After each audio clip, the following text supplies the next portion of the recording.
2 वर्षानंतर पुन्हा एकदा नवीन उमेद आणि आगळ्या अंदाजामध्ये क्रीडाई B&M घेऊन येत आहे 20 मेगा प्रॉपर्टी एक्झिबिशन। आज पहिल्याच दिवशी विविध क्षेत्रातील मान्यवरांनी प्रदर्शनाला भेट देत बांधकाम व्यावसायिकांचा आणि प्रॉपर्टी बघायला येणाऱ्या ग्राहकांचा उत्साह वाढवला। सिडको संचालक संजय मुखर्जी यांनीही या प्रदर्शनाला भेट देत सर्व बांधकाम व्यावसायिकांनी डिस्प्ले केलेल्या वेगवेगळ्या प्रकल्पाची पाहणी करत या प्रदर्शनाचे कौतुक केले। क्रीडाई B&Mच्या वतीने राबवण्यात येणाऱ्या या प्रदर्शनामुळे नवी मुंबईसह इतर शहरातील ग्राहकांना स्वप्नातील घर घेण्याची हक्काची जागा उपलब्ध करून दिली आहे। त्याचबरोबर एकाच ठिकाणी स्मार्ट सिटीतील अफोर्डेबल हाऊसेस पासून अत्याधुनिक सुविधेने परिपूर्ण अशी घरे उपलब्ध करून दिल्याने ग्राहकांमध्ये एक वेगळाच उत्साह बघायला मिळाला। त्यामुळे जास्तीत जास्त नागरिकांनी या प्रदर्शनाला भेट देत स्मार्ट सिटीत आपल्या आवडीचे घर खरेदी करण्याची इच्छा पूर्ण करावी असे आवाहन सिडकोचे संचालक संजय मुखर्जी यांनी केले। आज संपूर्ण भारतवर्ष में जो विकास का काम हो रहा है, ये विकास का काम नवी मुंबई में जितना हो रहा है इतना शायद ही कहीं और हो रहा है। नवी मुंबई में इंफ्रास्ट्रक्चर का काम हो रहा है, roads, bridges, storm water drains, इस प्रकार के काम हो रहे हैं। साथ ही में यहाँ पर मेगा प्रोजेक्ट्स हो रहे हैं, जैसे नवी मुंबई का एयरपोर्ट का काम अभी पूरे गति पे चालू है।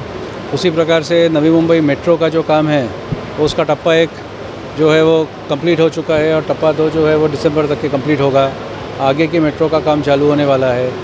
इस प्रकार से कई प्रकार के काम हो रहे हैं। जायज़ है, इस प्रकार से जब काम होता है, विकास होता है, तो वहाँ पे लोक संख्या बढ़ती है और जब लोक संख्या बढ़ती है तो उस वक्त लोगों को रहने के लिए घर चाहिए। रहने का जो घर चाहिए वो 2 प्रकार का होना चाहिए। एक तो वो अफोर्डेबल होना चाहिए और वो रहने लायक होना चाहिए, अच्छा होना चाहिए। तो मुझे खुशी है कि नवी मुंबई के सारे बिल्डर्स एक साथ आकर उन्होंने ये एक्सपो ऑर्गेनाइज़ किया है। इस एक्सपो में हर प्रकार का घर का उन्होंने प्रदर्शन किया है। हाई एंड घर, मतलब पूरा पहाड़ जो है वो गार्डन है और एकदम टॉप में घर है, ये भी है यहाँ पर साथ ही में जो एकदम EWS के हाउसिंग है उस प्रकार का हाउसिंग भी यहाँ पर है। मैं सिडको का MD हूँ। हमारा जो ऑर्गेनाइजेशन है सिडको, जो यहाँ का प्लानिंग अथॉरिटी है और डेवलपमेंट अथॉरिटी है, हमारा भी एक स्टॉल यहाँ पर है। उस स्टॉल में हमने हमारे जो इकोनॉमिकली वीकर सेक्शंस है उनका और हमारे यहाँ पे लोअर इनकम ग्रुप का जो सेक्शंस है उनके पूरा जानकारी जो है यहाँ पे विस्तृत जानकारी दी है। उसी प्रकार से हमारे जो प्लॉट्स होते हैं जिसमें आप अपना घर भी बना सकते हो या बिल्डिंग बना सकते हो या दुकान के लिए कमर्शियल आउटलेट्स है, ये सब का हमने भी इन्फॉर्मेशन दिया हुआ है। तो नवी मुंबई के प्लान डेवलपमेंट के दृष्टिकोण से ये बहुत अच्छा कदम है। अभी कोविड का मौसम जो है, मैं भगवान से प्रार्थना करता हूँ कि वो मौसम अभी ढल चुका है और अभी जो है काम करने के दिन वापस आए हैं। तो मैं सबका कॉन्ग्रेचुलेशंस, सबको अभिनंदन, बधाई देना चाहूँगा जिन्होंने इस प्रोग्राम को, इस बड़े एग्जीबिशन का आयोजन किया। अब अपॉर्चुनिटी देखिए, जैसे फिज़िकल इंफ्रास्ट्रक्चर का काम होगा उसी प्रकार से एक बहुत बड़ा डिमांड यहाँ पर है of data centres and IT। तो प्राइमरी सेक्टर, सेकेंडरी सेक्टर और टर्शरी सेक्टर, तीनों इकोनॉमी के सेक्टर के नवी मुंबई एक बहुत इंटरेस्टिंग मोड़ पे खड़ा है जहाँ पे तीनों सेक्टर्स में जॉब अपॉर्चुनिटीज़ आने वाली है और अभी फ़िलहाल आ भी रही है। तो ऑब्वियसली हर प्रकार का, हर सेक्टर का घरों का डिमांड होगा। सिर्फ इतना है कि घर जो है वो मेरे पॉकेट को अफोर्ड करने लायक होना चाहिए और मेरे ख्याल से इस प्रकार के एक्सपोज में जो सिटीज़न है वो आके देख सकता है और देखकर अपना निर्णय जो है वो ले सकता है। सारी सेवाएं जो है, अभी का जो प्लानिंग है, मेट्रो तो तैयार है, कुछ ही दिनों में उसका the metro will roll out. Airport जो है वो 2024-2025 तक के हो जाना चाहिए और आपके बाकी प्रोजेक्ट जो है सारे टाइम पे है। रिस्पांस तो बहुत ही, हमको जो डर था पेंडेमिक के बाद हम जो एग्जीबिशन कर रहे हैं उसमें पार्टिसिपेंट्स का कैसा भोग देंगे, whether they will be actively participating or no, or half-heartedly they will be doing it.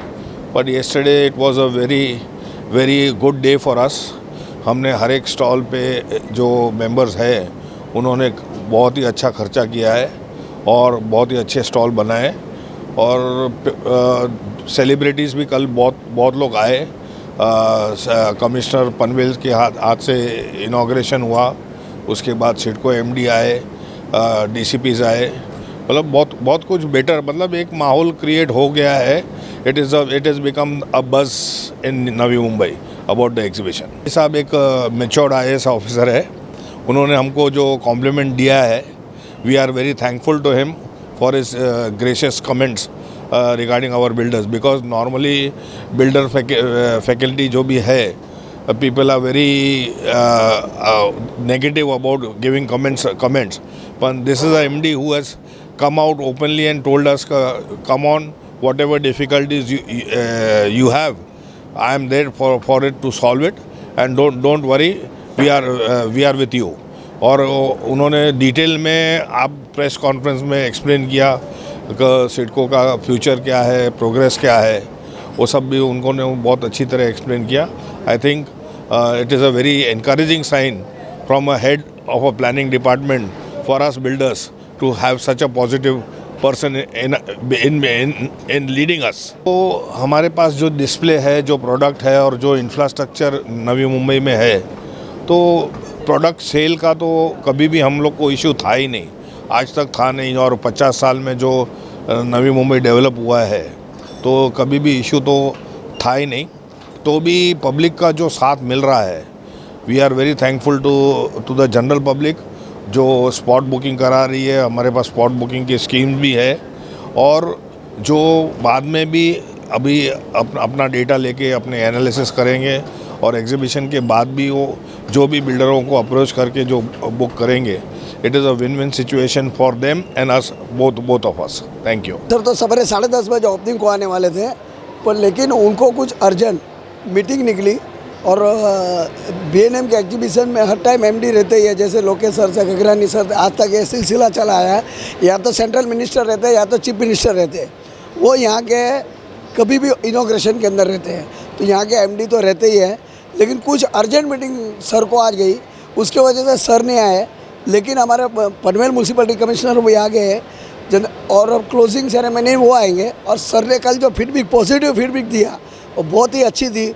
जैसे यहाँ पे लोकल प्रॉब्लम हमारा एयरपोर्ट का था, प्लस हमारा का जो यूडीसीपीआर के अंदर आए हुए कुछ छोटी मोटी गिरी थी, उनके बारे में, और प्लस इतने इम्प्रेस होके गए कि बीएनएम इतना अच्छा एग्जीबिशन करते हैं, क्योंकि उनको एमसीए बॉम्बे का भी अनुभव, दूसरे भी एग्जीबिशन के अनुभव थे कि इतना क्राउड, इतना आदमी लोग एक स्टॉल के पीछे जो खर्चा करते हैं, अनबिलीवेबल था उनके लिए.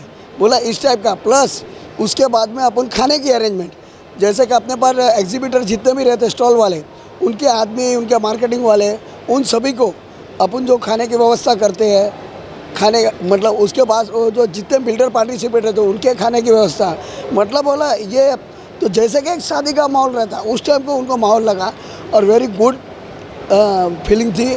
सवेरे आते तो और अच्छे रहते थे, और फंक्शन अच्छा रहता था. सब लोग मिलके, खाली सिडको नहीं, सिडको डेवलपर, यहाँ के पत्रकार, अभी मैं बोलता हूँ पत्रकार यहाँ का प्रोपेगेंडा कम कर रहे हैं. जो बॉम्बे के पत्रकार ब्रह्मांडिंग करते हैं, और वैसे यहाँ के पत्रकार करें तो यहाँ का सीनरियो चेंज हो. वो हिसाब से बोला कि कोई भी सिटी डेवलपमेंट होता है, उसके अंदर सभी का हिस्सा होता है. फिर यहाँ पे लॉ एंड ऑर्डर भी होता है, वो भी होता है. सिटी के अंदर लॉ एंड ऑर्डर नहीं रहता तो सबका सब भाग रहता है. कोई भी अच्छी सिटी डेवलपमेंट के लिए तो डेवलपमेंट का पार्ट आता है, तब तक सिडको आ जाती है, उसके बाद में बिल्डर आ जाते हैं, उसके बाद में म्यूनसिपलिटी आ जाती है, फिर यहाँ के वेरिएशन यहाँ पे एजेंसीज आ जाती है, उसके ऊपर डिपेंड रहता है. ऑलवेज हमारी पब्लिक आते हैं तब हम खुश हो जाते हैं, क्योंकि हमारे पास जो आज 25-50 लाख अगर इतना खर्चा करके, अगर समझो हमारे पास फुटफॉल नहीं रहे, तो फुटफॉल नहीं आने से हमारा एग्जीबिटर का पैसा टूटता है. तो हमारा जो केंद्र स्थान रहते हैं वो रहता है फुटफॉल. जब फुटफॉल बराबर आ जाता है, और सब हमारे एग्जीबिटर जो पार्ट लेने वाले हैं तो खुश है, हमारे खुश होने के नहीं. बाकी तो सिडको तो खुश होना ही है. क्यों? कि जितना प्रमोशन होता है, आज टेंडर आप देखते हो 3 लाख, 3.25 लाख, 3.5 लाख में जाते हैं, जो बांद्रा में, बीकेसी में, एमएमआरडी में नहीं जाते. तो उनका तो प्राउड उनको रहेगा ही.